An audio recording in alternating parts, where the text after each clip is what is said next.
Hey guys, I'm Sai, and welcome to ACEcast Nation. On the channel, we've got podcast interviews and content on all sorts of subjects: football, wrestling, MMA, boxing, films and TV, conspiracy theories, and more. I forgot to play the intro clip, so I'll have to edit in afterwards, which is disappointing. I'm looking forward to tonight's show. We're going to talk wrestling with my guy, but I wanted to just say a few words, first of all, just to pay respects to Mr. Howard Finkel, who passed away. I think it was yesterday. One of the greatest, if not the greatest, ring announcers of all time. And certainly someone who I'll always remember just from my childhood and growing up. He was a true great. And from what I can gather, was an absolutely excellent human being as well. So condolences and respect to him and his family. He'll be sorely missed, even though we haven't seen much of him in recent years. He's still an absolute legend of the game.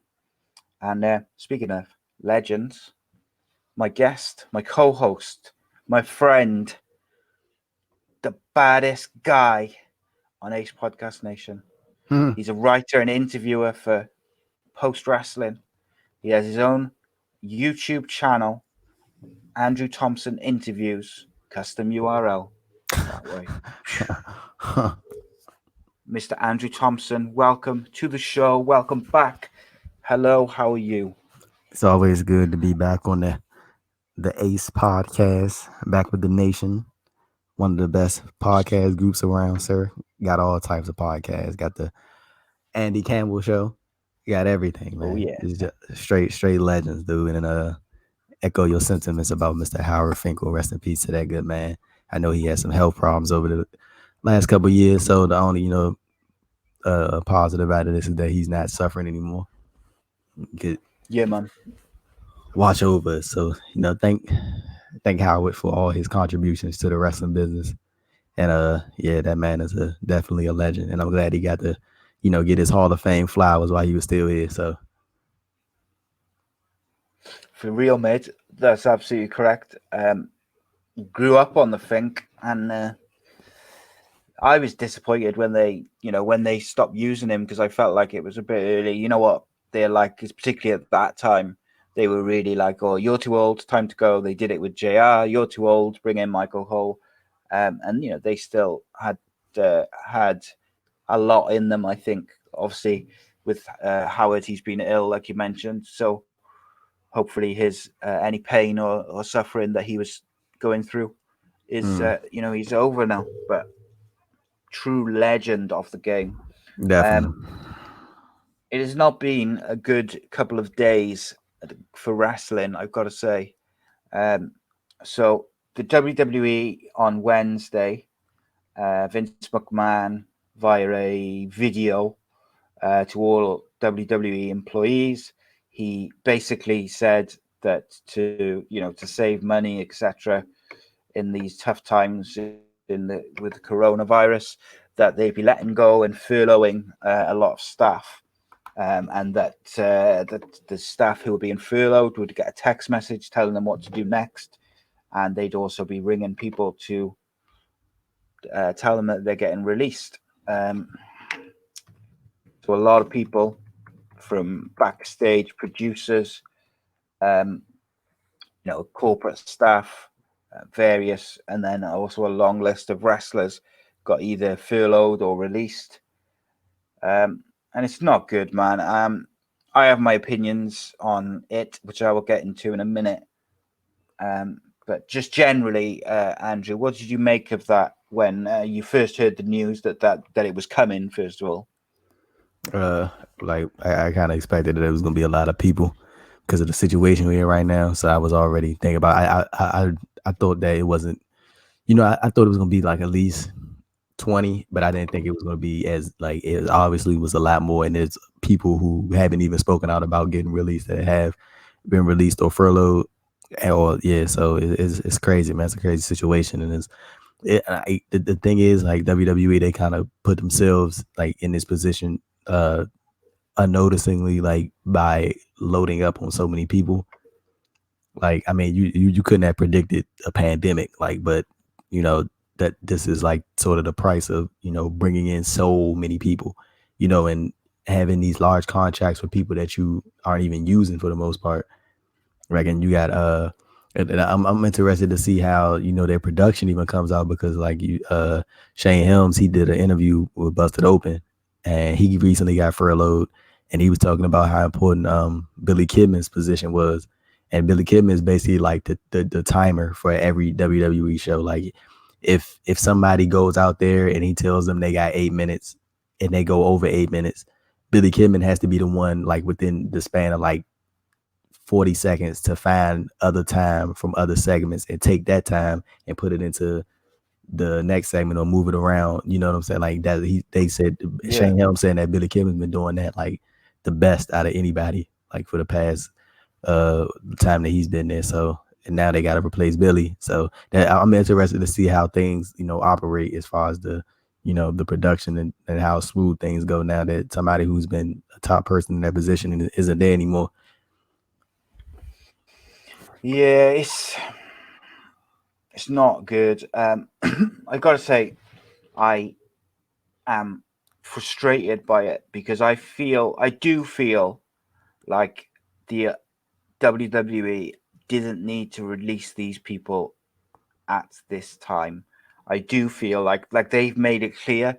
I think they said that they had $500 million to see them through the next few months and weeks. They made it clear that they had money to fall back on. Um, I feel like they could have. I understand them furloughing like office staff who are not in work and have can't work from home. So I can understand furloughing those members of staff to a certain degree. It's not good, but I can understand that. Um, with regards to the wrestlers, I feel like it's real shitty, and I feel like if all wrestling was still going, if all the indies were still going, I feel like they wouldn't have done it. Oh I yeah, for feel sure. like they've For done sure. it because they know they can't go straight back to work. They can't go and work for Ring of Honor or Impact or all these various different places because none of them are running shows outside of AEW, and of course AEW is not going to pick up everyone. I'm just going to run through the list quickly, the full list of wrestlers who got released. So you had Kurt Angle, Rusev, Drake Maverick, Zack Ryder, Kurt Hawkins, Carl Anderson, Luke Gallows, Heath Slater, Eric Young, Eric Rowan, Sarah Logan, No Way Jose, Mike Chioda, the referee, Mike and Maria Kanellis, EC3, Aiden English, Leo Rush, Primo, and Epico. And of course, then you had some producers as well. Was there anyone on the list who surprised you, who you thought, wow, can't believe they've released them? Yeah, Leo Rush. Completely. Like that was the person that called me like immediately. Um, like I'm just super surprised that they actually let him go, because like me and you talked about off air, he's so unique from a lot of performers that they have right now. And I felt like he was a great asset to the cruiserweight division, and just another representative of the African American community in the WWE, a great representative. So it was like I was surprised to see him go. And then like the thing is, like as you pointed out, like I don't think they wouldn't even think about releasing Leo Rush if wrestling was still booming right now. They wouldn't even think of No. letting him go at all. Like, so it was interesting. And then you got somebody like Rusev, who also caught me off guard. But I think Rusev, like when wrestling pays back up, he's going to be a beast. Like Oh yeah. once he's able to fully take control of what what I'm saying, of what he wants to do as far as his career goes, he's going to be a monster. Like I always think out of everybody on that list, I will put Rusev behind Zack Ryder as far as WWE just dropping the ball. Like, cause Zack Ryder got over by Yeah. himself, like completely, and people like wanted Zack Ryder, and I just think WWE was just like, well, we didn't get you over, so hold off on that. And then with Rusev, that whole Rusev Day thing, I think we all can say that he should have won a championship. I ain't saying he should have been WWE champion. He could have, but I think that they really dropped the ball with him and Zack Ryder the most. And I'm into it. Like, you want to know who else I think will be a sleeper? I think Sarah Logan. She'd be a great addition to Ring of Yeah. Honor women division. And Yeah, first yeah. and first of all, big shout out to Ring of Honor. Have you heard that they're actually paying people who they bought? So the people that Ring of Honor, after the whole Kelly Klein situation, after Marty Scurll took over, how things have been going. They've been doing really well, and they were going to do a Ring of Honor Women's World Championship tournament that started this month. Okay. So it was going to start next week actually, and they had like a whole trial at the dojo, and you know what I'm saying. Like it was they had a bunch of people that they were going to bring in for the tournament, and of course, Yeah. as we know, the tournament got canceled, but Ring of Honor paid every single person that's not under they are, of course, they paying people that's under contract, but the people that not that weren't under contract that were going to be in the tournament, Ring of Honor paid every single last one of them for their fee that they were going to be. Wow. Good Yeah, for them. yeah. So That's how you treat people. That's how Ring of, you treat people. and then the crazy thing is, like, I mean, of course, Ring of Honor, they have Sinclair backing them, obviously, but still, like Yes. the fact that they're paying these people the fee, the booking fee that they initially had for them, like that's goodwill, man. And I'm telling you, like when people get word of that, that's only gonna make them want to go to Ring of Honor. It's only gonna make them want to go Yeah, to it's Ring of Honor. classy. I'm telling you, it's classy. So they big ups the Ring of Honor for doing. I just want to shout them out. And yeah, I think Sarah Logan's gonna be nice. Eric Rowan was the one that confused me because he was just on TV, like in main event spots, and had his own. They were doing some stuff with him until they did the underwhelming Spider reveal. So it's gonna be interesting to see what wrestling is right now. I mean, wrestling is in a couple months, but like you said, I completely agree with that. I don't think half of these people would even be released if the independent scene and everything else was as it was prior to the pandemic. Yeah, and I mean, Carl Anderson, Luke Gallows, they main evented WrestleMania a couple of weeks ago. So, there's that too. Look, in terms of where people will go, what they will do, I think Kurt Angle might have a little go at like Bloodsport or something like that. I could see that. I think Rusev goes to New Japan, but I would not be at all surprised to see Rusev go to have a short run in the NWA as like a heel before he goes and really expands his career and shows his personality elsewhere. I could see him doing that because I think he would enjoy it and it would be a lot of fun for him. Zack Ryder, I think, will end up in AEW.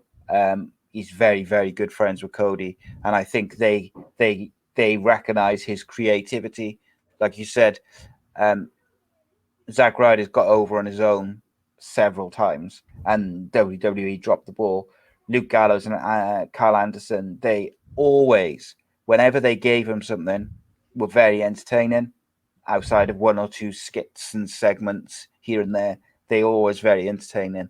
Um, so I believe they could go to New Japan, they could go to Ring of Honor, they could go to Impact. I know we're very interested in those them guys when their contracts were up. They could also go to AEW and have a good feud with some of the tag teams there. Um, Heath Slater, I wouldn't be surprised to see him go to Impact or Ring of Honor as a kind of part-time guy, stroke backstage agent. Um, Eric Young, I think, will go back to Impact maybe. But again, he's very talented. He could do various things. Sarah Logan, she'd be a good addition to the AEW women's division or the Ring of Honor women's division.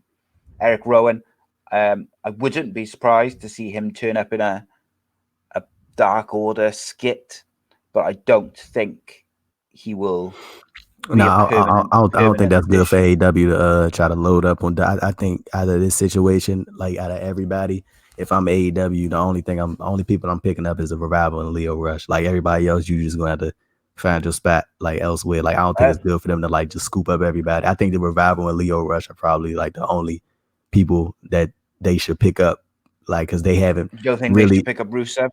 No, because like Rusev has Oof. been featured on WWE TV a lot over the past couple of months, and like you don't want to become that place where people get released from WWE and then head to AEW or they Yeah. leave. That like it's too much. Like I think the Revival have been the Revival are a bypass because they literally been teasing the match with the Bucks for like 2 years, so that's like an auto Yes. for them. Leo Rush, I think more so is because of just how much he can add to that that mid card division. I really think he can do something serious with them and potentially be in a main event. like everybody else, like I don't know, man. I just think it's not good for them to like just scoop up whoever people think is like the fan Yeah, favorite. no, Like, I agree. yeah, Like the thing with Rowan, I think they might do like a skit with the Dark Order where they make out as if he's going to join, so everyone thinks he's going to join, but then Luke Harper doesn't accept him into the Dark Order or whatever. Like, so they'll do like a nod to it, but with it, but they won't bring him in. Um, Sarah Logan, like we said, No Way Jose. I think he's probably one of the ones who's got a lot of work to do if he wants to get a prominent role. no way, Jose. He can go. Like people, I don't think people Oh no, I second know that, it. but I think it's been so long since he's anyone's seen it that I think he might need to go and build his reputation back up. Unfortunately, to get a big, to get that big push. I mean, I don't mean that he'll find hard to get work. I just mean if he wants to go eventually get like that big run in one of the big companies, then maybe he'll have to go and work in, he'll go to like Ring of Honor or go to somewhere in Mexico or Japan and have a good run, putting on real good matches and remind everyone, how good he is, because he is a very, very talented guy. But he big as hell. Who went, yeah, man, unfortunately got saddled with a shitty gimmick. I Mike can and see, I Maria can see No Way Kanellis. Jose in Impact. Yeah, man, that's a good shout. Good shout. And What about Mike Mike and Maria? going back to ROH with Matt Taven and reforming the Kingdom. I could. Do you know what I would Easy, do if I was them? easy route. I would Easy route. I would reform the kingdom for like 5 minutes and either have Taven turn on Mike Bennett or Mike Bennett turn on Taven straight away.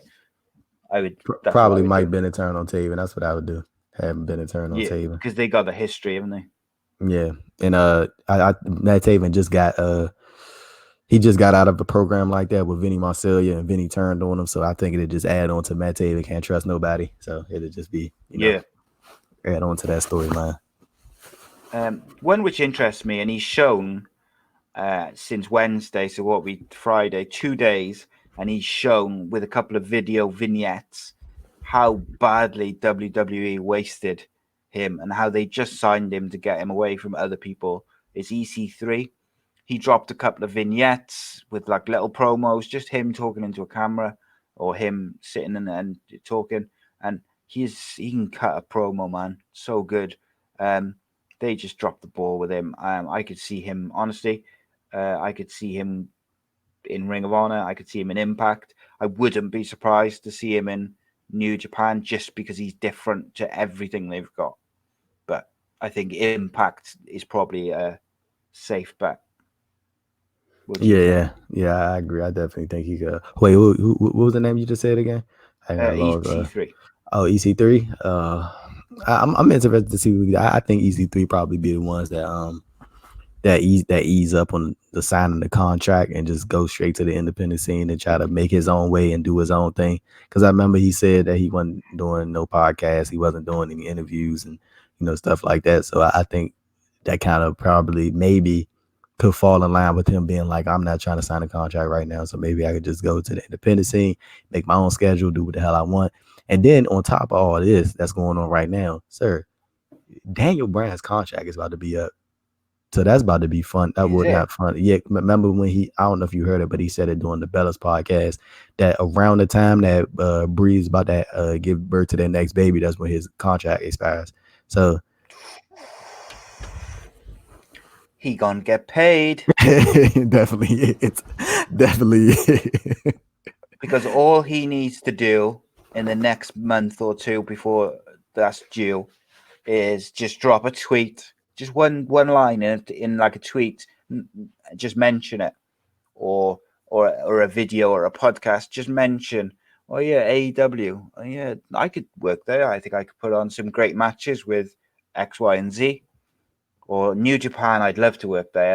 I'd love to work in Japan before my career is over. But see what Brian said during the interview. What he said was that he's done being a full-time wrestler. Like he wants to map out his own schedule so he can be home more with his kids. Like he just wants to, like what he said was ideal for him was like 2 matches a month. something like that So along those lines. WWE's gonna have to pay him Brock Lesnar money, Brock Lesnar Definitely, contract, definitely. or he's going Oh, he's to go gone. and work elsewhere. Wow, I I mean, like it. he got the leverage. He has the leverage. So Good. it's either they And do what you've had, they do what he want or he gone. well, after the way they've treated some of the guys this week, I am very happy to see them hit someone else have the leverage.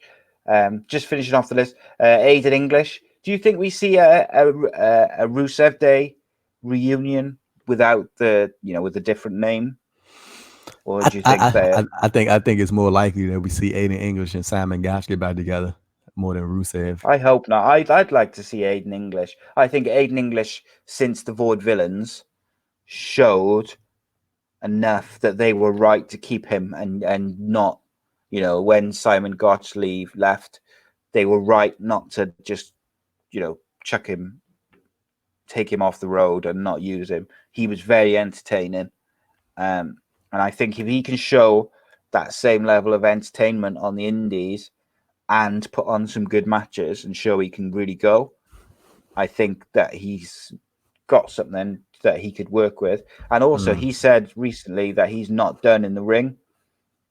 He doesn't want to be done in the ring. So, I think there's certainly something there that maybe people could work with and get something out.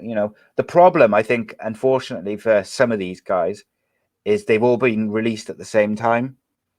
So companies might not be in a position where they can sign 4 or 5 new guys, which then maybe limits their contract negotiations or the amount of money that they can demand.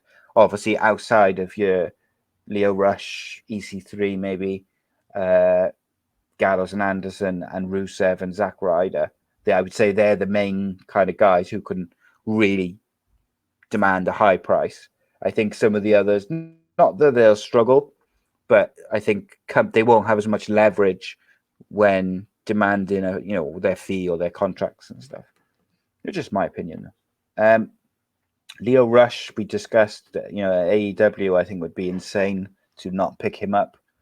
And Primo and Epico, I'm assuming, will stay in Puerto Rico where they've been for the last year or two. I didn't even realize they still worked for WWE. I got to be honest, but apparently they did, because they didn't. I saw Sean Rossap say the other day that when I think it was Primo, they asked him to fly from Puerto Rico to be drug tested, to Stanford to be drug tested, and he basically told them nope, because they're not paying them. Like, I don't know if they're paying them, but they're not working. They're not on the road. They're not using them for anything. But they still wanted to fly him in to get drug tested just for that, which I think is a bit rude. Yeah, do you see them staying? I think is it the WWC? Yeah, the World Wrestling Council. World Wrestling Council. Yeah. Do you think that's where they'll go? They already been working down there, I think, with Carlos Colon and Carlito. Where Bruiser Brody was left at, and yeah, man, we ain't gonna get into. Matter of fact, let's get into the dark side of the ring, since we just I was gonna say that. Yeah, dark side of the ring. Gino Hernandez. Man, did you see the Jimmy Snuka one too? Oh my fucking word! Yeah, it infuriated me. I saw that last night. Infuriated me. Wait, let me ask you this: you think Vince McMahon paid them people off for the Jimmy Snuka one? Yeah. So in Jimmy Snuka's book, he says that Vince McMahon went into the police station with a suitcase, and he came out without it, insinuating that it was a case full of money. Yeah, unfortunately. I just even now is shocking that he was never charged with that murder, because I've seen, I think it's 3 podcasts which Jimmy Snuka did, or like not podcasts but like interviews, like on he did the Opie and Anthony show and a couple of others where he tells a different story every time about what happened every time, and it's like, Jesus freaking Christ! All right. He's telling a different story every time. Do you know what I mean? Like, how come no one ever did anything to charge him? And then when they did finally try and do it, he was too ill to stand trial. Mm-hmm. Very really upset me, that one did. Like frustrated me, really made me angry, because this lady lost her life, and just he just carried on with his work, back to work in a couple of weeks or a couple of days, and he had a good spot. He went into big programs, finished his program with Don Morocco. Got put in the Hall of Just Fame. yeah. I did feel sorry for Tamina. Like when it was going out, I did spare a thought for her, because I felt like I wouldn't have Backlash wanted gonna to come to her. be her. Yeah, just the people would have been tweeting her, and it's not her fault. You can't pick your That's her family, father, and right? yeah, Okay. I had to you make can't sure. pick your family, can you? It's not her fault that all this happened. It's not her fault that everyone's really angry about it and stuff. And unfortunately, people with social media, people feel like they have to share their opinion.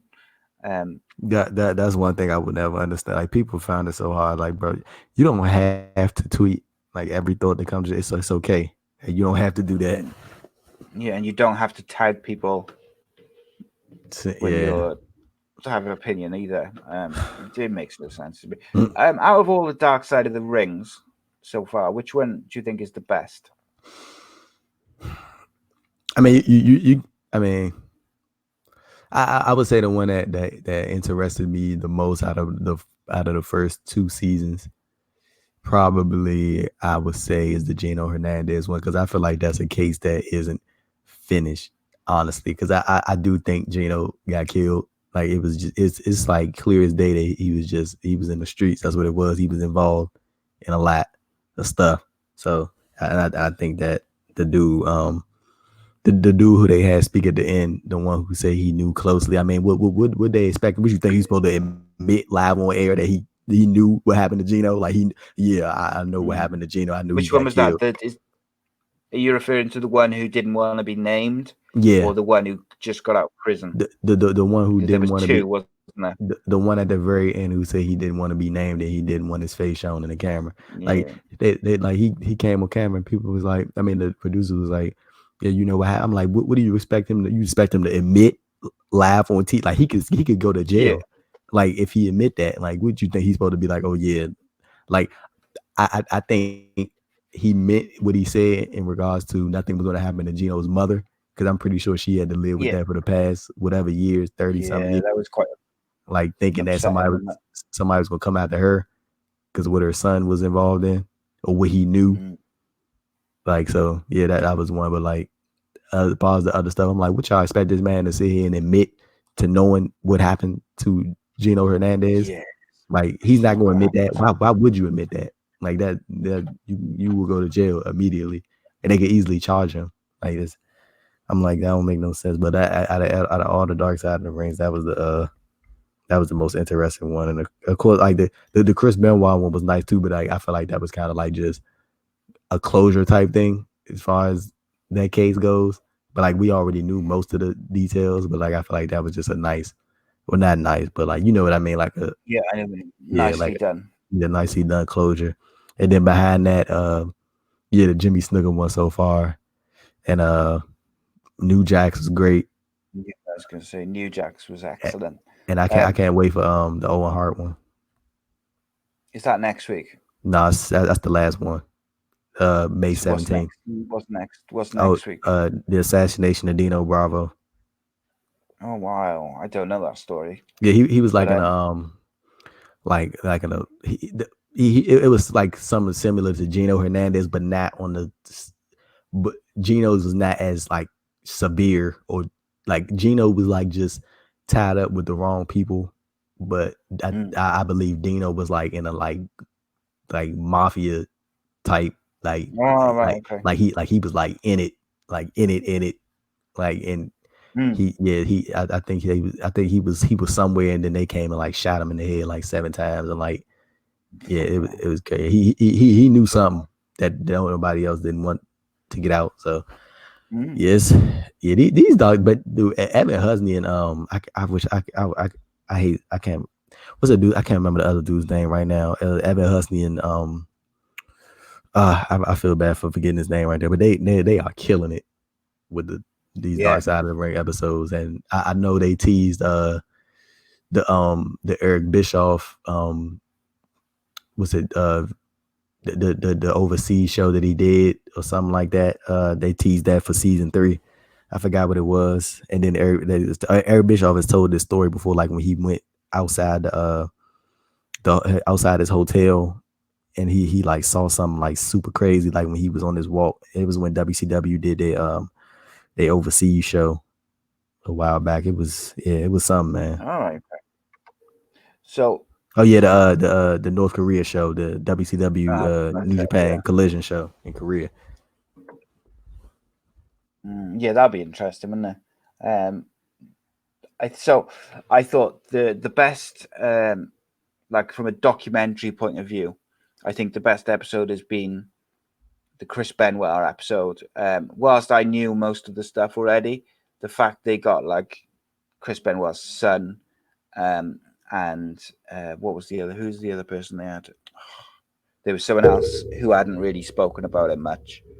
Oh, was it his sister? No, it was Nancy's sister, wasn't it? Yeah, Nancy Um, says. I thought that was an excellent. I thought it was 2 part. I thought it was very well done and very well told. The story.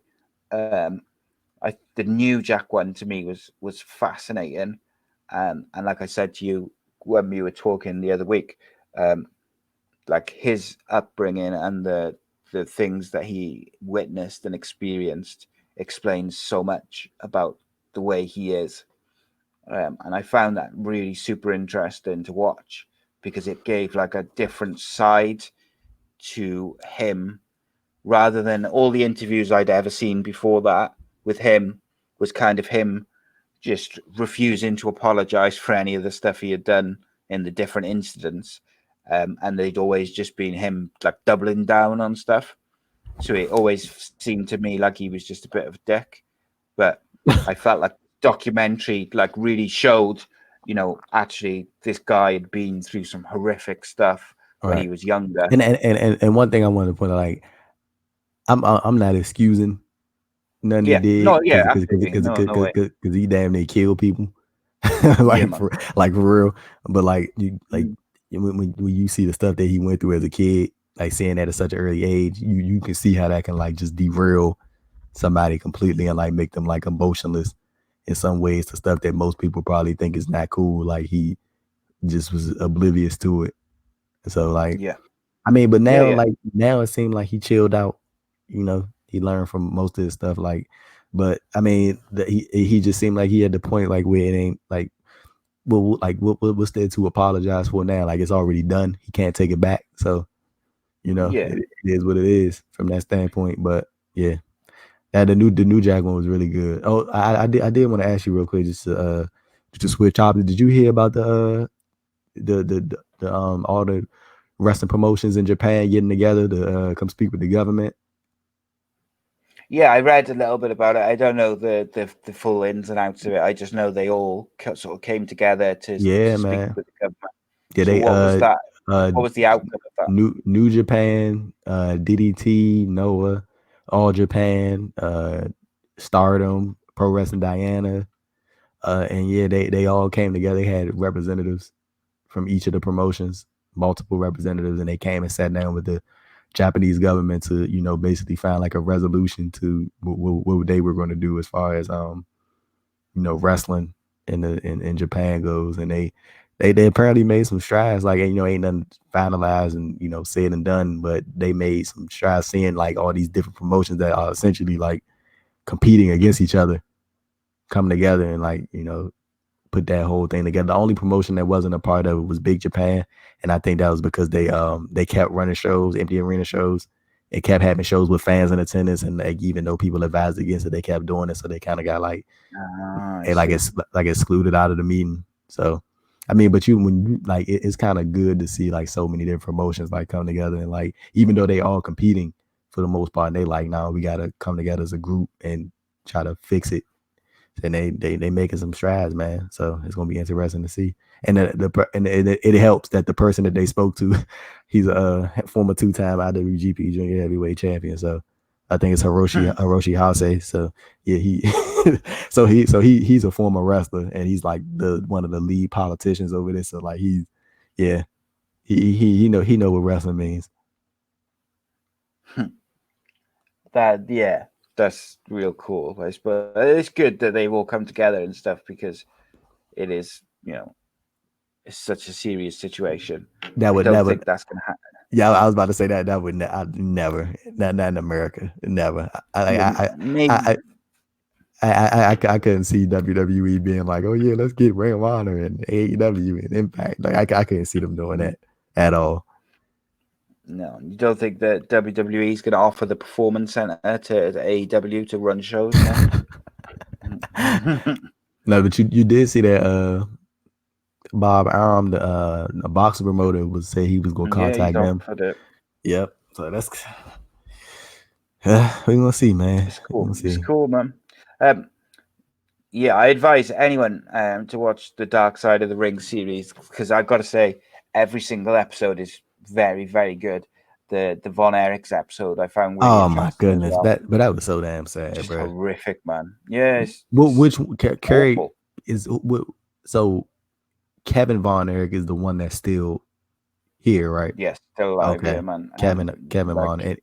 I can't even imagine how he's managed to get through, bro. all of the tragedy oh my that goodness, he's been through. Bro, I was saying the exact same thing. I was like, when I was watching, I was like, not even trying to be like cruel, but I don't know how he ain't, just be like, I'm done, like I'm out. Yeah, man.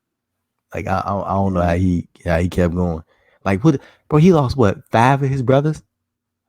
Yep. 4 or 5 of his brothers. And like I think it's 4. Isn't it? 4, but in the span of what, like in 6 years. Jesus. And his father passed away too, honestly, right? Yeah, I don't know how he could get through it. Have you seen him like do interviews before? I hadn't before I'd seen the Dark Side of the Ring. Bro, have you seen like his eyes, bro? Like they were a bit before my time. It's sad as hell, bro. Like, have you seen like his eyes when he did like his eyes are like bloodshot red, and like I think it's like that because the constant like crying. Like it's sad as hell, bro. Like for he look. I think the only reason why he's still going because he got kids. Seriously. Yeah. Like Marshall and that's a good reason. Marshall and Ross to keep going. Yeah. What's because Lacey Von Erich wrestles, doesn't she? Is it Lacey Von Erich? I've heard that name before, but like I'm trying to make that up. No. That's what was the Von Erichs in MLW, wasn't there? Lacey for a while. I gotta find that out. Yeah. She's the daughter of Kerry Von Erich. That's the one that committed suicide. Okay. Yeah, she's Kerry's daughter. And she's retired. That's a real person. She was in TNA. Yeah, she did some dark matches as well with she did a dark match in NXT, I think. Or like a tryout or something. Yeah, she did some stuff with WWE. But yeah, that's a real person. Like, yeah, she was doing some stuff in TNA. I'm pretty sure it wasn't easy for her either. Probably growing up finding out what happened to her dad. So yeah, man. That family, dude. I couldn't imagine. Yeah, I don't. I wonder, like, how he could find the mental strength to deal with that tragedy after tragedy after tragedy for like that all that time. But like you say, I think I have to say, even like not comparing the two, but even like when I've had kind of like mental health issues or whatever over the years with depression and stuff like that, like the thing which has always kept me going is my kids and my wife and stuff like that. And I think children can be a good motivator when it comes to like that breaking point. Not for everyone, but and I'm glad that he's managed to deal with it. I just don't I just can't see. I just don't think I would be able to deal with it. Like, but more power to him. It's such a sad story. The whole series, every episode it's got like some sort, like they're all really well done, really interesting stories. And I didn't know some of them as well, so that's what I found very interesting about it. And I didn't go and research them before I watched them. Sorry, mate. Have you seen that clip going around about Jerry Lawler? But he was like saying they had like a montage of him saying like, oh, like this on the fence racist stuff. Like when he said Tozawa did like a ramen noodle, something like that. Oh yeah. I did see. I wouldn't even say it was on the fence. It was I thought it was racist, and I just don't understand like why he would say that. Like, to me, you shouldn't be saying it anyway. He shouldn't have said it in the Attitude Era. Like I've seen a few people saying, "Oh, if he'd said it in the '90s, it would be okay," but now, Still it's racist. not. Down me. Yeah, man, it's still not acceptable. It's just that maybe in the '90s he would have got away with it because people would have been like, "Oh, it's just a bit of fun." Well, no, it's still racist, and I didn't like it, and I don't like the reaction of some people to it. They kind of like, oh yeah, no, it's not like that. It's not like that. And it's like, well, yeah, it is. So why people who should be condemning it kind of because it's Jerry Lawler and they respect him or they're friends with him, they kind of stick up for him, and I'm not a fan of that. Left a bit of a bad taste in my mouth, I've got to be honest. They're motherfuckers. That's what they are. Anyway,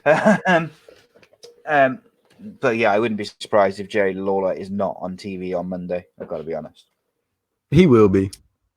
Do you think? I just wonder whether they'll quietly pull him. Bro, this man that said the Street Profits that had Kool-Aid in their cup. He didn't call what he said. He said Ric Flair was dead on live TV. Like, bro, when you put it like that, I suppose bro, he didn't say the craziest stuff. He called the Kabuki Warrior #1 and Kabuki Warrior #2. Oh my god! Bro, but Lawler was at a Trump rally.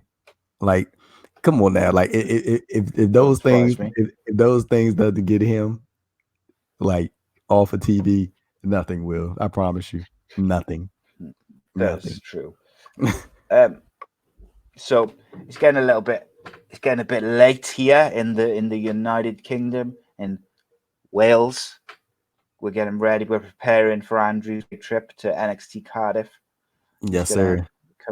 He's gonna come stay with me. NXT Cardiff. Next time there's an NXT Cardiff. The next live event in 2022.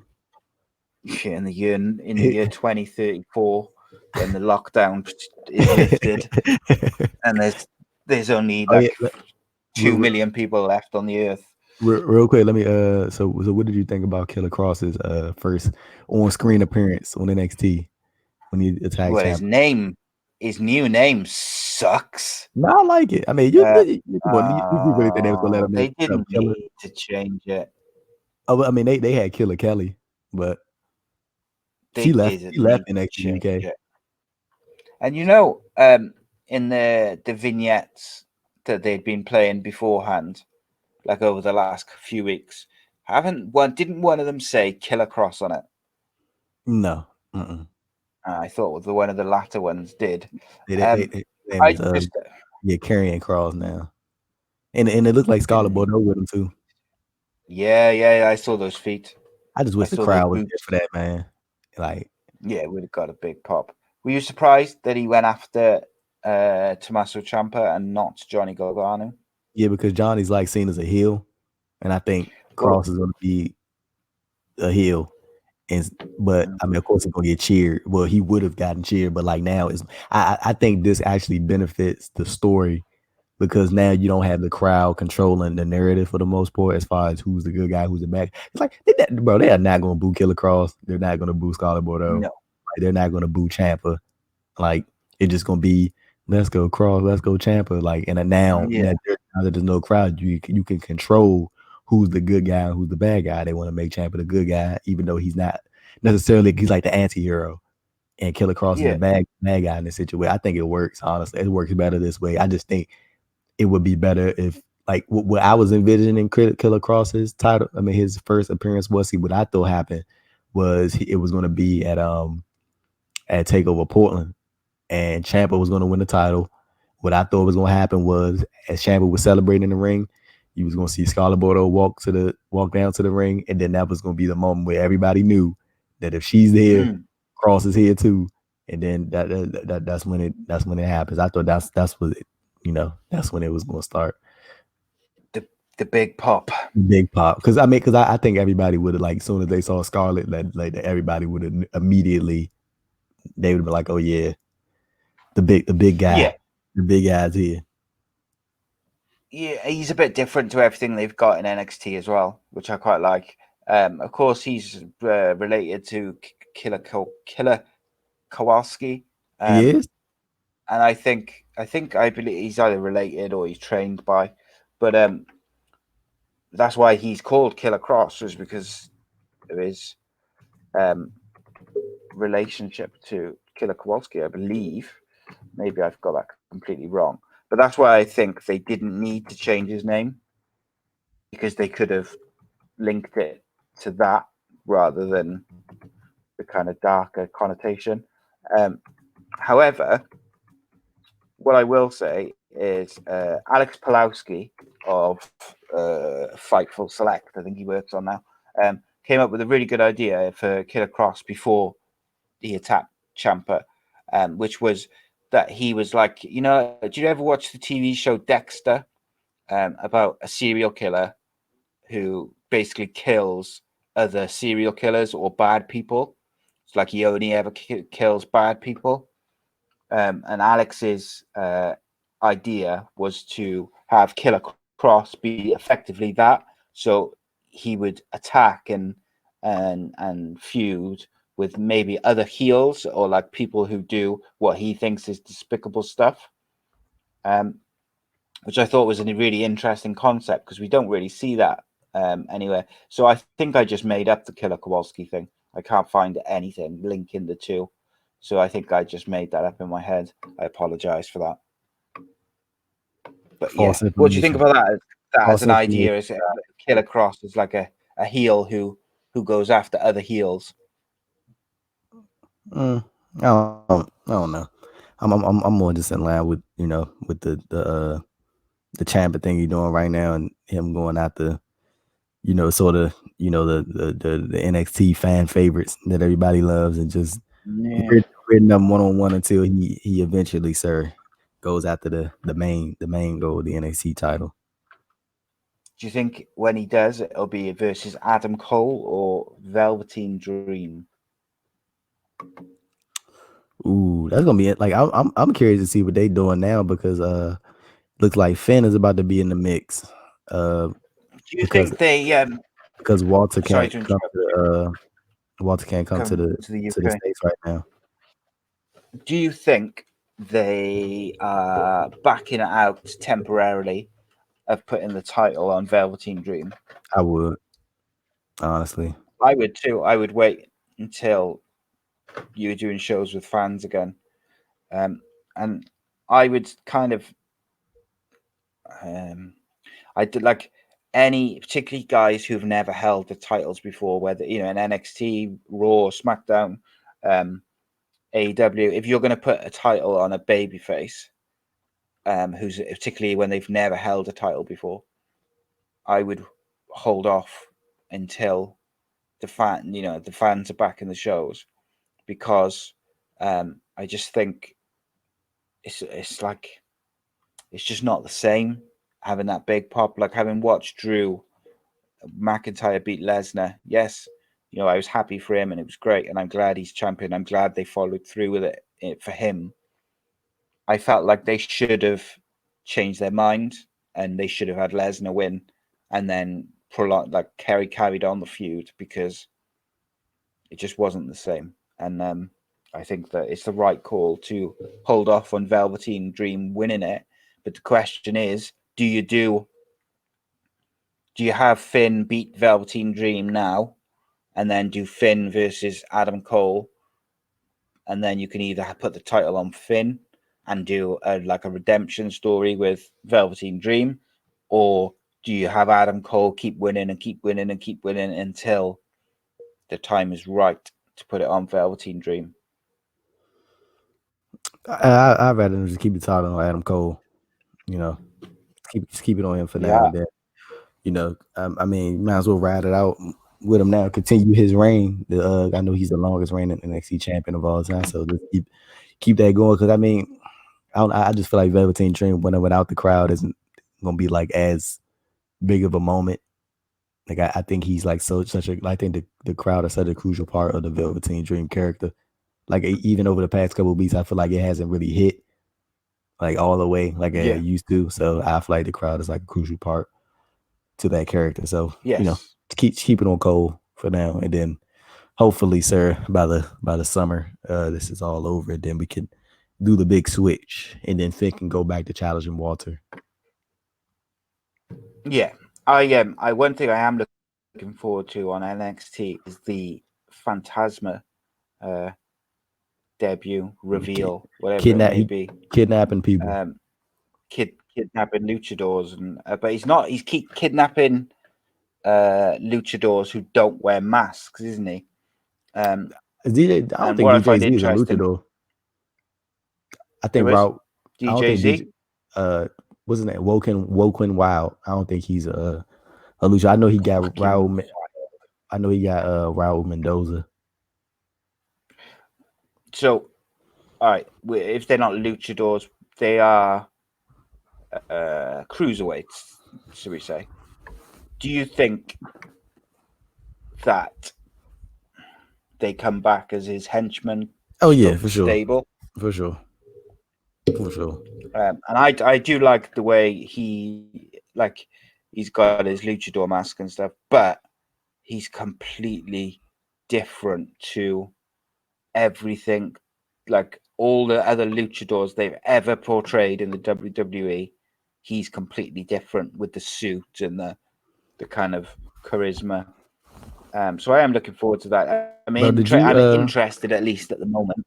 But did you hear that Florida has I ain't mean to come on back. I just saw this story, so it just like immediately like came to my brain. It said Fox they reported that Florida had 1,400 new coronavirus cases today. Jeez.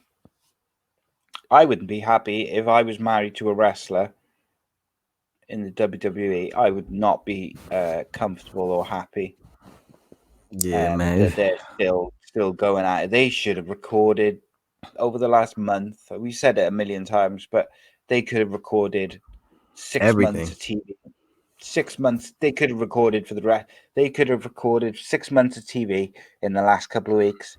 Mapped out their stories. They could have told some amazing stuff, and they could have really put on good quality TV without putting people at risk. And I saw earlier one of the UK reporters on Twitter said that one of the reasons why they've had to go back to live is because Fox and possibly USA may have clauses in the contract where if they don't put on enough live shows or a certain amount of live shows per year, that they get a financial penalty. But my argument is, do you know if they put on a recorded show, which has never been seen before, it was filmed live, does it not still count as live programming? It's a weird thing, isn't it? Yeah, it is. It really is. It really is. Don't blame Fox. They paid a lot of money, but you'd think in the current climate that they'd be happy. Look, just give us new fresh. As long as you're giving us episodes of Raw and SmackDown and NXT, then we're happy. Like they could, because they could have closed down and said no, we're not putting on any shows at all, and then they wouldn't have the programming. Do you know what I mean? It's like, why would they not just just be happy Yeah, that they're man. getting some sort of program? Yeah, I agree with you, brother. Sucks. Heath Slater selling a T-shirt on Pro Wrestling Tees, and it says I got fired. Good for him. I got fired. I got kids. Good for him. He's had a great run. Yeah, obviously. Can you imagine just fantasy book? Can you imagine a team of Heath Slater and Orange Cassidy, like them both being doing the that'd be same? quite good. That'd be quite cool. Just touching on NXT as well again. Where's it gone? I quite enjoyed NXT this week. We saw the debut of Timothy Thatcher with Matt Riddle. I thought that was really good. I thought he looked real good in the ring. Very, very. I haven't seen a great deal of him. I know he's highly thought of amongst wrestling fans, but I was very impressed with his work.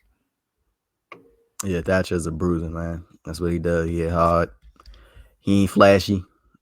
He get on the mat. He's a mat wrestler, and he hits hard as it. Like if there's any matches you want to go watch his match with Davey Boy Smith Jr. They had a couple matches like all over I think around the independent scene, but I think it was one in MLW specifically. Like they beat the hell out of each other, man. Oh my god, that was crazy. They both big ass dudes. So it was a good match. And I think AEW was real good too. I'm enjoying their in-ring shows. They doing so like I think just having the extra people in the crowd making noise, I think that just adds a lot to the show. And Chris Jericho is hilarious on commentary. Yep, he is very good. I thought Cody was very good as well a couple of weeks ago. The other thing on NXT as well, the NXT Interim Cruiserweight Championship tournament is quite interesting because they're doing like a round robin kind of thing with the groups. It's like a baby G1 doesn't normally do. Yeah, and I'm quite interested by it. I think they're probably building up for certain people. I think Phantasma is probably, that's why they had Tozawa beat. I think Phantasma's in that group. But Tozawa beat Swerve Scott, which I was surprised at. But they're gonna stop having Swerve lose. I'm tired of it. I'm fed up. Yeah, they do. They really do. But I think the reason that he lost, obviously, it's a round robin, which does open up the possibilities in terms of not making the results predictable, if that makes sense. For instance, I think if this was a knockout tournament, I think Swerve wins. So Tozawa winning was a surprise, not necessarily a good one. But I think the only reason he won is so they can have Phantasma come in and be strong. Yeah. No, that's a good point. But the problem is you're going to have Swerve Scott probably lose twice because you're going to they're going to put Phantasma over him. So yeah, I don't know. It sucks because Swerve has got himself over. He's very good, and they seem to be dropping the ball. So you gonna get the Jack Gallagher? But I am interested. You can get the Jack Gallagher chest tattoo. I've already got it, man. Already got it. Exact replica. Wouldn't get past my hairy chest. Eight boats on your chest. He looks like like a ill version of Conor McGregor. It's not a great tattoo, I gotta be honest. That tattoo is trash. I don't know who told him to get that. Yeah. Do you think he did it as like a dare? Like someone said, I bet you won't get that tattoo. And he was like, I will. He tried to get released. I dare you to get that stupid tattoo. And he's like, I'll do it. Tell me what to do. I need somebody to ask them about that tattoo. Yeah, I'm sure it's got, like, most of the time, when people get tattoos, there's they get him for a reason. Yeah. He probably has got some sort of reason. I think it's just bad. I Um, think it's just bad placement, like body placement. yeah. What do you think? What do you think of Dexter Loomis? That character starting to grow on me a little bit. I don't know why. Like I'm starting to like it. It's weird as hell, but I like it. I don't know why. Like I really can't explain why. Like it's just it's starting to get interesting a little bit, and like I'm kind of like he's like starting to like stalk people now. Like I guess that's what he's doing. I think he was like stalking Timothy Thatcher, I guess, or Matt Riddle, one of them.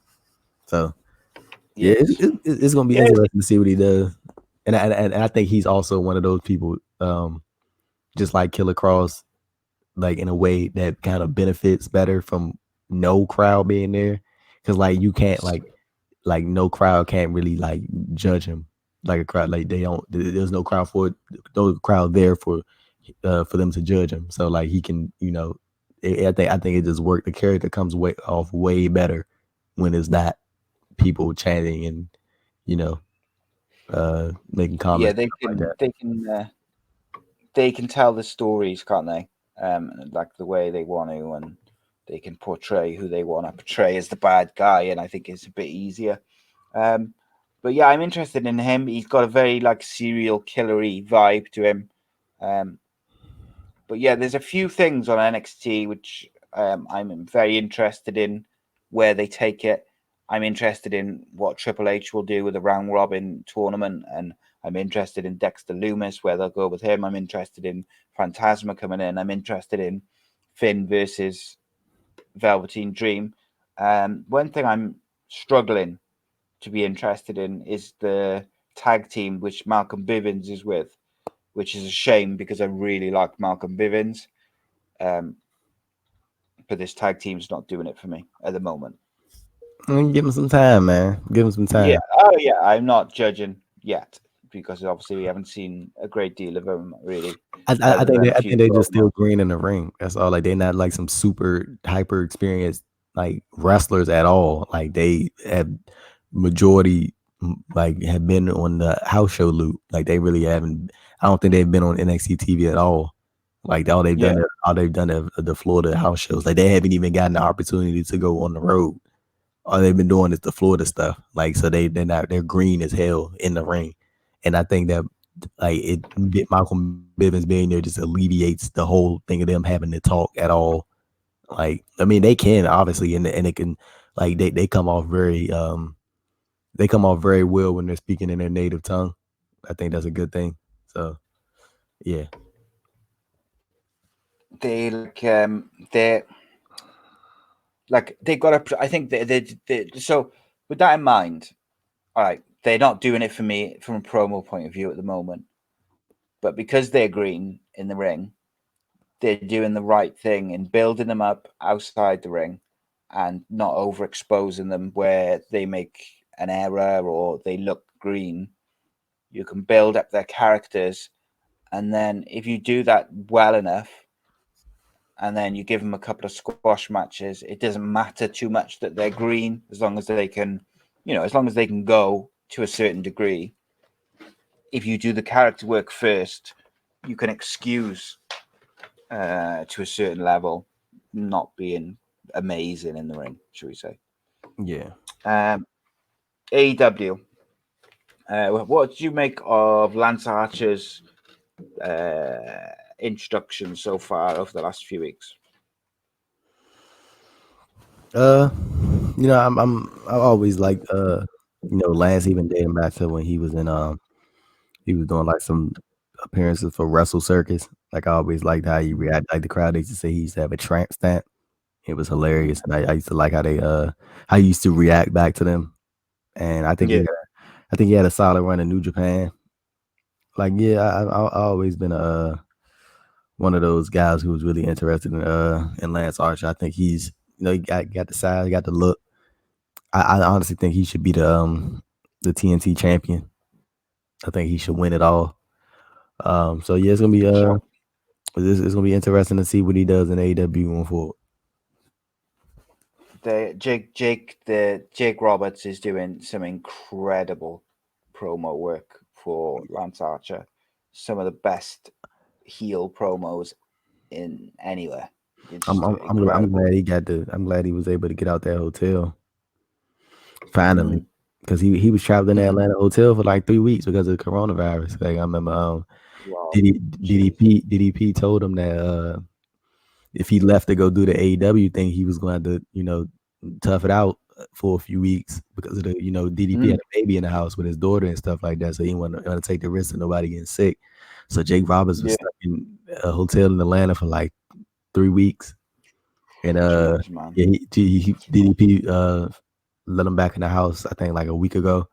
And they been taking care of him ever since. So he good now. Mm. But like, I mean, DDP did tell him, he was like, if you leave, then I can't take the risk because we got a baby in here. Like, Yeah, man.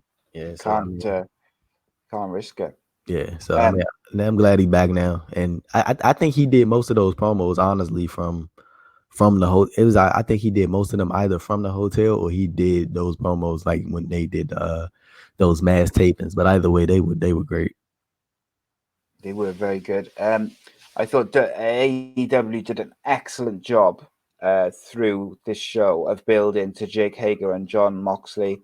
They had Big John McCarthy. They had who's an MMA referee from UFC and Bellator and all these different companies. They had Mike Goldberg, who of course was the main commentator on UFC for years. Now works for Bellator. Who else did they have? They had loads of people from Ron Funches. MMA and wrestling. They Yeah, had Ron Funches on there. They had who else they had? They had a couple just what was his name? His last name was Thompson. It's something Thompson. I can't remember his last name.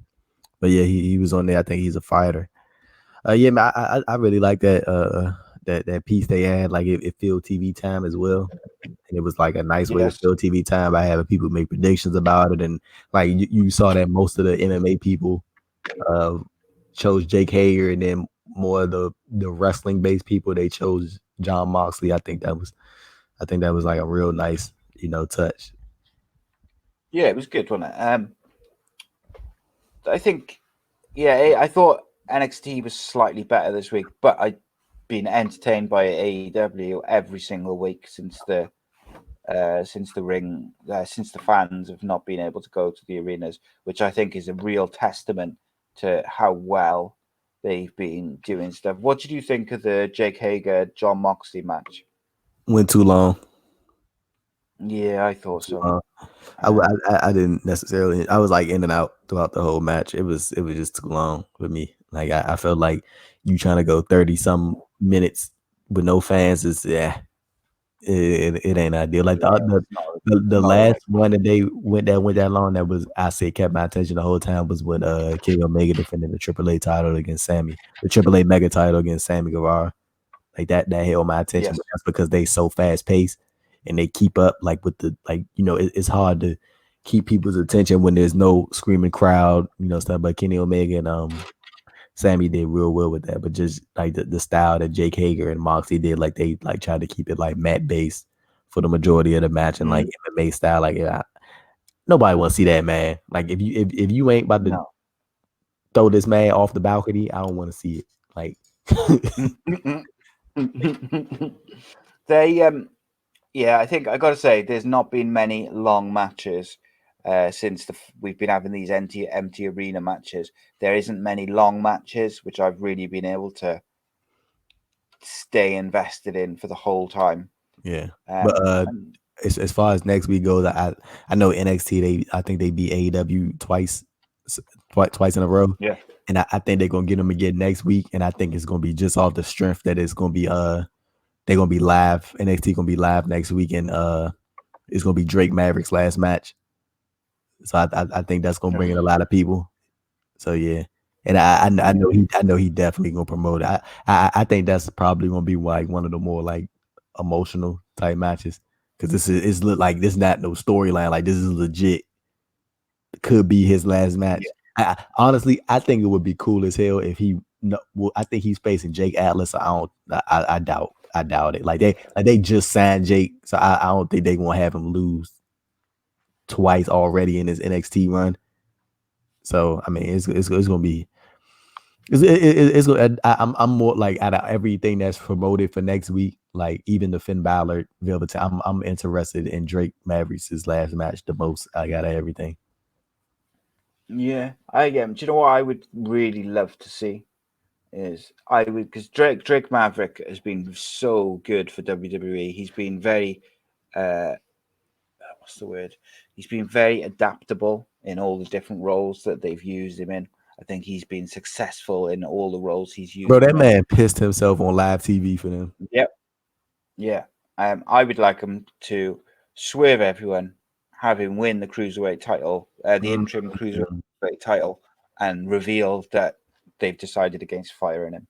mm. But I don't expect that to happen. But I think that could be an incredibly emotional story whereby you say if he gets to like the final, say, and he kind of says, "Look, I'm still being fired, but they said I can finish the tournament," and you kind of build into this fighting for his job type thing, but he's probably going to lose, especially if you put Oh him in no, no, there. no! Don't do that. Don't do that. Like, no, no. I get what you're saying, but like, I feel like it's kind of I feel like that's kind of going too far. Like as far as like him like legit getting released, and then like them trying to like turn that into a storyline. Like I like Yeah, yeah, I suppose. that's gonna be a real bad look on them. I would rather them like honestly, I don't even want to see them like turn that into like a TV thing. Like if you gonna give that man his job back, give it to him in private. Like don't try to like Yeah, you know what I'm saying. Don't try to like get yeah, views yeah, I do. Yeah, off of him. Like you legit like fired him. Like don't try to like yeah. bring him back as some Don't part of like don't storyline. use it. Like try to like surprise him live on TV. Like hey, we're gonna offer your job back, even though we just fired you a week ago. Like Yeah, I think that's hella corny. But I mean I would love to see him get his job back, of course. But I just but I mean, I know a lot of people probably would like it, like seeing him get like the whole, you know what I'm saying, like the whole shebang, mm, all that. I think that'd be like nice for most people, but I just think it's corny for them to try to turn that into a storyline. interest. Yeah, I can see that. I just want him to get his job back. Oh yeah, for sure. I I I hope and I think they will give him a real good send off when he has his last match, whether it's this week or whenever it is. Um, give him a proper send off. Wait, Like I I just wouldn't even think because it is round robin, remember? So he yeah. So he's got three. He's got three yeah matches left. yeah okay cool. I hope they let him win one of them. Um, Yeah, it'd be nice if he lost the first two and he could go out with a win, like to win his last match. But it who's doesn't in his matter block? because he lost. Who's in his Oh, block? I have no idea. Isn't it? I know Jake Atlas is him. Jake Atlas. I think maybe Tony Nese. Yeah, I think that rings a bell. Let's have a look. So just while I look at this, I want to tell you my idea for Alex McCarthy, my guy, who I've got a show in the can with. That will be out soon. I don't know when yet. We had a great chat. Myself and Alex did a show, like I said, and that's out soon. But also, he put a post up asking people today who they would like to see Edge feud with before he retires or while he has this current run. Um, and he put up like a little list. I think it was like AJ Styles, Kevin Owens, a few others. And the one which piqued my interest was Kevin Owens. So in that first show, first Raw, when you get WWE fans back, they're going to be really loud because not been in the shows for so long. You have Edge come out, announced by Kevin Owens. Kevin Owens comes out to start the show. He's blah blah blah, and my hero Edge is here, and he announces it, brings him out, and then we see the return of evil Kevin Owens, and he does the apron power bomb on Edge, and he turns back to the classic Kevin Owens for a feud with Edge. You feeling that, my friend? Yeah, I'm always down for a KO Edge feud. Always, I think that'll be something that a lot of people would be interested in. So yeah, I'm all for Kevin Owens and Edge mixing it up, and I know that'd probably be something real cool for KO to do, like off his bucket list. Yeah, man. So Group A is Kushida, Drake Maverick, Tony Nese, and Jake Atlas. And Group B is Tozawa, Phantasma, Jack Gallagher, and Swerve Scott. So yeah, you could have Drake Maverick kind of lose a couple and then win his last match versus whoever. You'd know that he's out, but he could have like a nice send off, win a match. Because I think, like you said, he pissed his pants on live TV for them. The least they could do is give him a decent send off after firing him in a time when he can't go and work anywhere else. That's just me, though. PW Insider just reported. Let me see. Oh yeah, here you go. They back on, brother. So yeah, Taynara Conti just got released, according to PW Insider. Yeah, I got a feeling there's going to be some more today. Oh yeah. So it's bad, man. Do you remember when she wore that shirt that said released? Yeah, vaguely I remember something like that. She wore like a t-shirt which said "Release Me" or something, wasn't it? Yeah.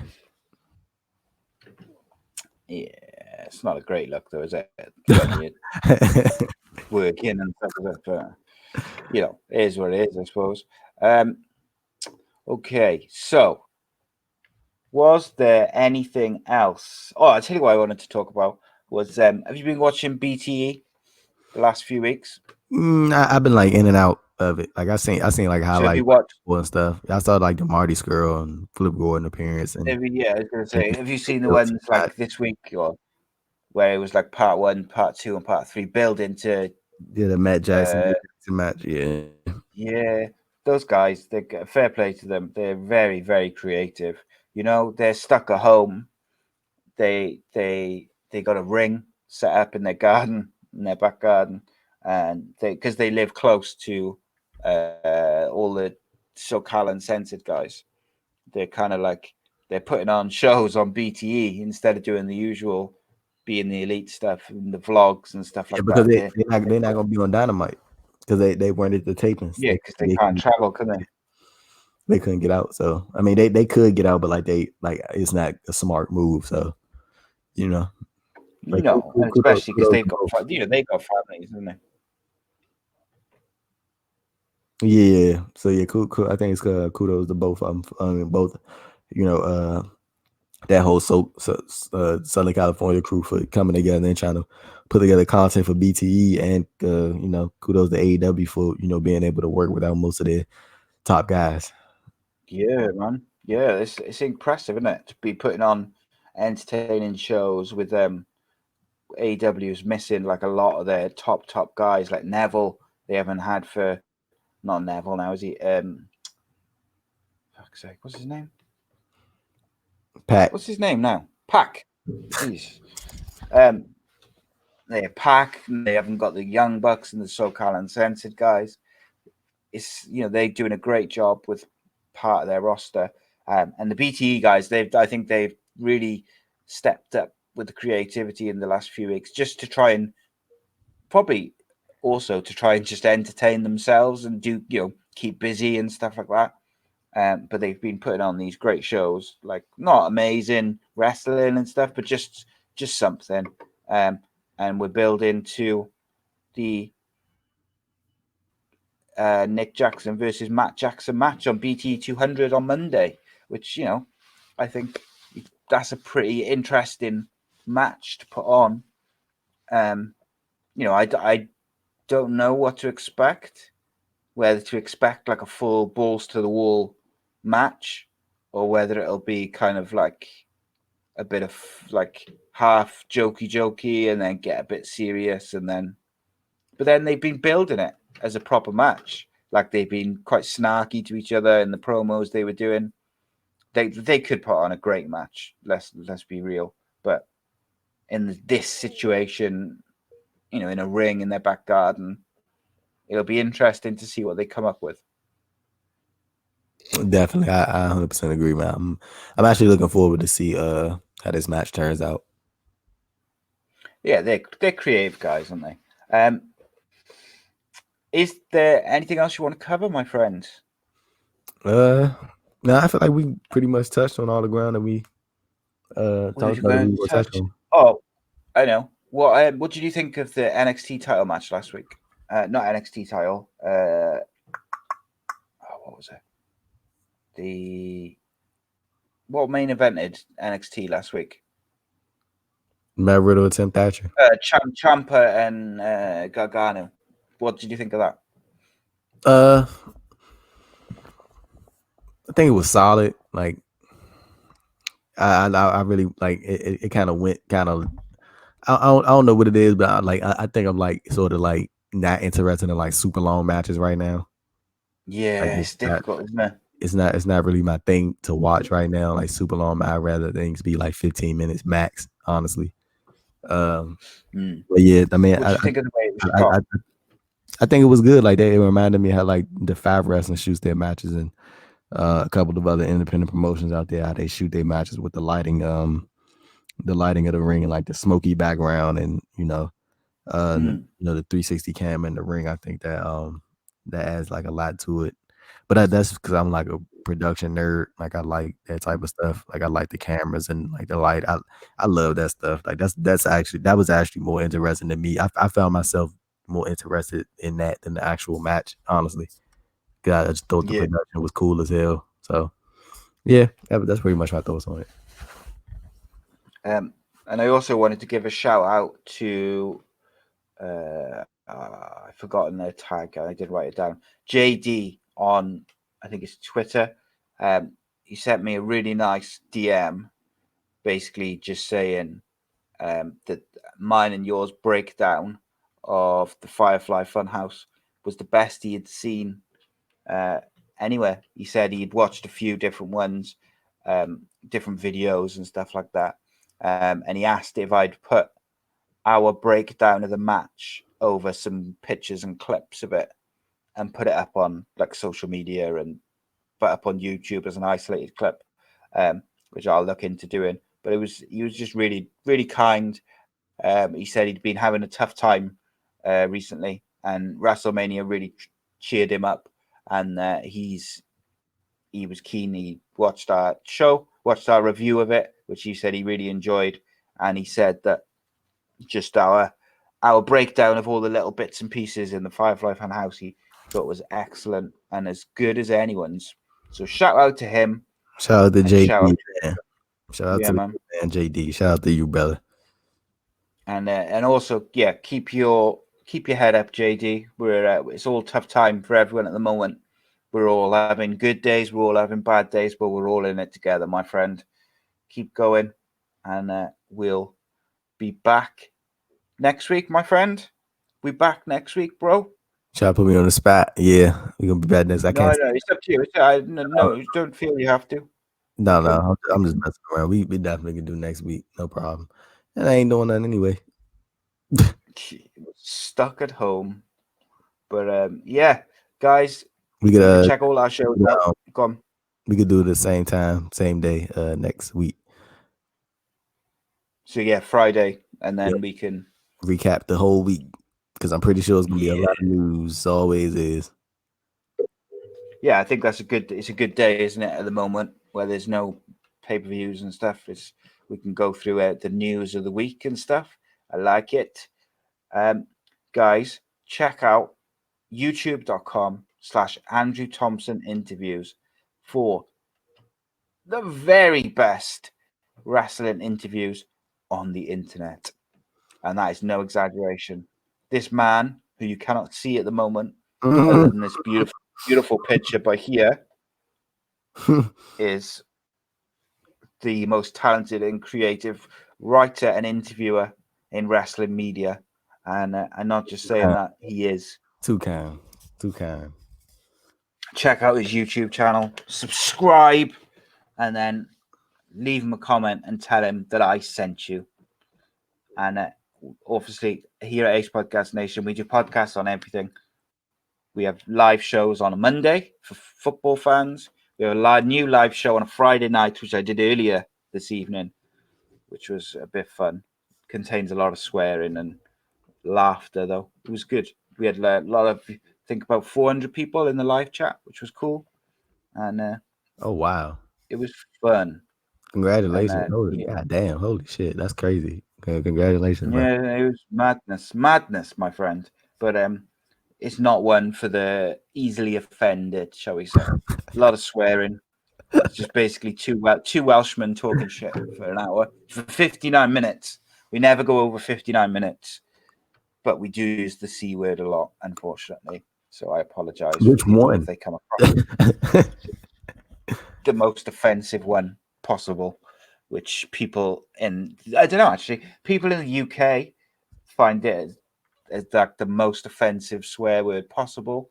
But everyone in America who I speak to, they don't really seem to find it that offensive. So You mean CUNT? yeah, man. Oh, yeah. Okay. Now, see, you just kind of like validated your point. Like when I heard it, I was like, that's what you mean? Yeah. So what's the most offensive swear word for Yeah, Americans? I think you can figure it out.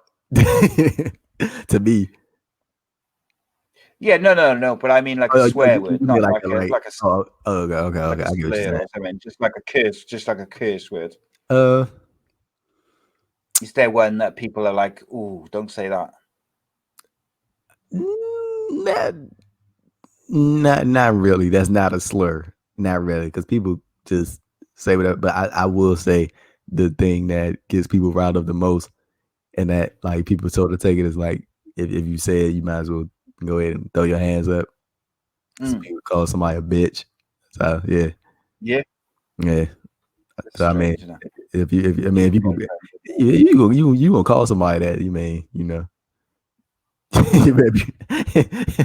be ready. yeah. You better be ready. Get your hands up. Oh my goodness. And I this Wednesday, I am interviewing the lead singer of The Farm, which is a 90s indie band with classic tunes like All Together Now and Groovy Train, which I played to Andrew earlier. And I will tell you what he said because it was incredibly offensive to me. I said it sounded like elevator music. Yeah, we nearly fell out before the show. It was incredibly offensive. I was shocked and upset that he would say such a thing about a band which I reminisced about. They were one of the bands where I listened to their music and it takes me back to being in clubs and stuff when I was in my early 20s on 3-day parties. But there we go. It is what it is. Subscribe, youtube.com/ACEpodcastNation. Subscribe. We are nearly at 700 subscribers. I think we're about 2 or 3 off. So last time I looked, I think we were a few off, 4 off maybe. But yeah, we're nearly there. We're crawling towards 1,000. Thank you, everyone. Give you a shout out on Twitter real quick so we can get there. Yeah, do it, man. Do it. Yeah, shout out. Gotta get there. But thank you guys to everyone who's downloaded and watched shows this week, whether it's the MMA show, the football show, the wrestling shows. I appreciate all of you. Stay safe. Stay home. Stay home. You silly people. And check out Andrew's YouTube channel. Subscribe to it. And we will see you next Saturday for Keeping It Real with Andrew Thompson. Yes, sir. Thank you, boys and girls. Yes, sir. Thank you, Andrew. Yes, sir. Indeed. And I'm going to play the clip. I'm going to play the clip to finish because I didn't play it at the start. See you next week. Play that.